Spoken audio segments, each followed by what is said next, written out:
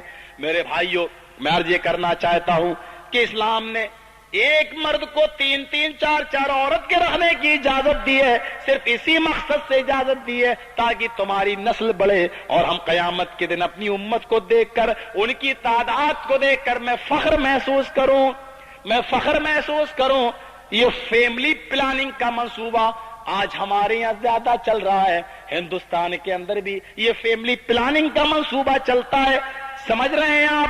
Family planning کہتے ہیں کہ بچہ رحم مادر میں ہوتا ہے، بچہ ماں کے پیٹ کے اندر ہوتا ہے، اور ہماری مائیں، ہماری بہنیں اس بات سے ڈرتی ہیں کہ اگر یہ بچہ پیدا ہو گیا تو یہ کھائے گا اور اولاد بڑھے گی، یہ فقر و فاقے کی نوبت آ جائے گی، غریبی کی نوبت آ جائے گی۔ اللہ کہتا ہے کہ جب بھی میں کسی بندے کو جنم دیتا ہوں اس دھرتی کے اوپر تو اس کی روزی کا بھی میں انتظام کر دیتا ہوں۔ او میری ماں اور بہنوں اور میرے بھائیوں جنہوں نے وتھ پلاننگ کے ساتھ فیملی پلاننگ کا منصوبہ بنایا ہے، تم اللہ کی تخلیق کے اندر تبدیلی کر رہے ہو، اللہ کی تبدیلی کو، اللہ کی تخلیق کو بدل رہے ہو۔ اللہ جس کو وجود بخشنا چاہتا ہے تم اس کو ختم کر رہے ہو۔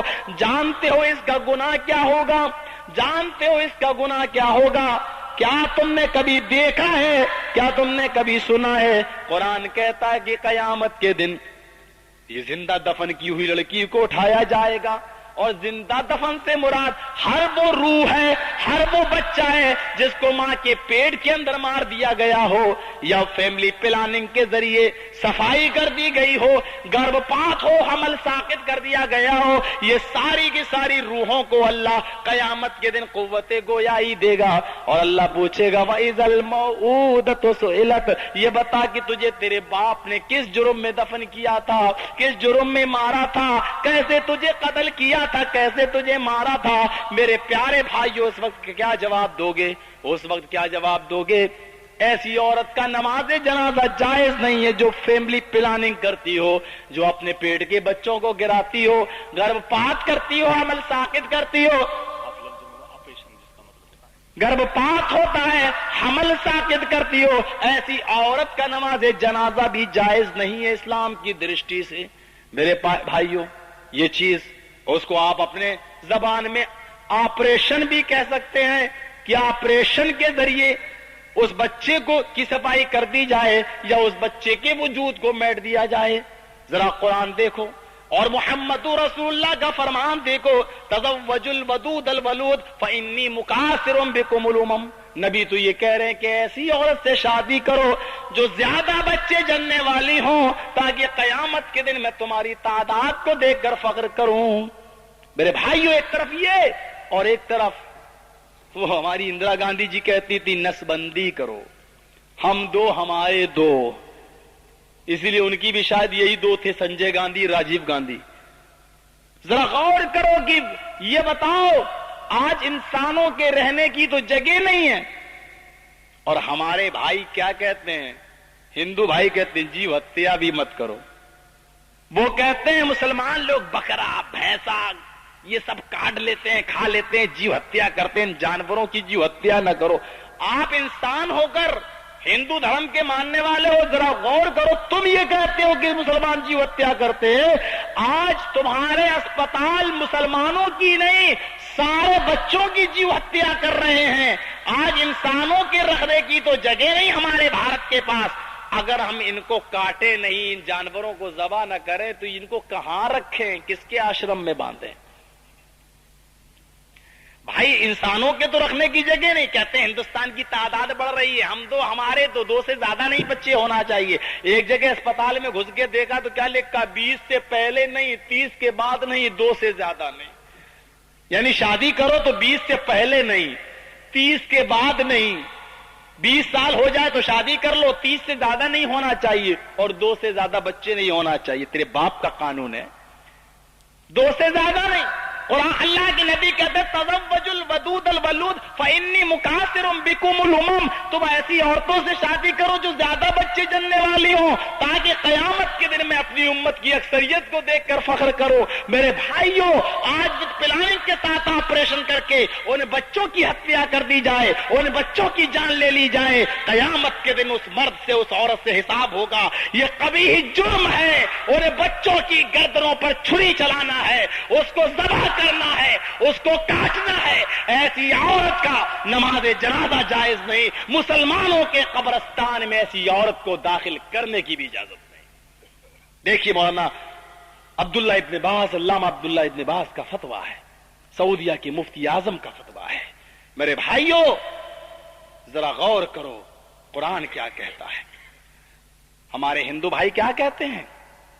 اچھے کرم کرو گے تو ریشی منی بنو گے، اور برے کرم کرو گے تو کتا بلی چوہا بنو گے، اور جتنے بھی لنگڑے لولے آدمی دیکھتے ہو کہتے یہ بھی پچھلے جنم کی سزا ہے۔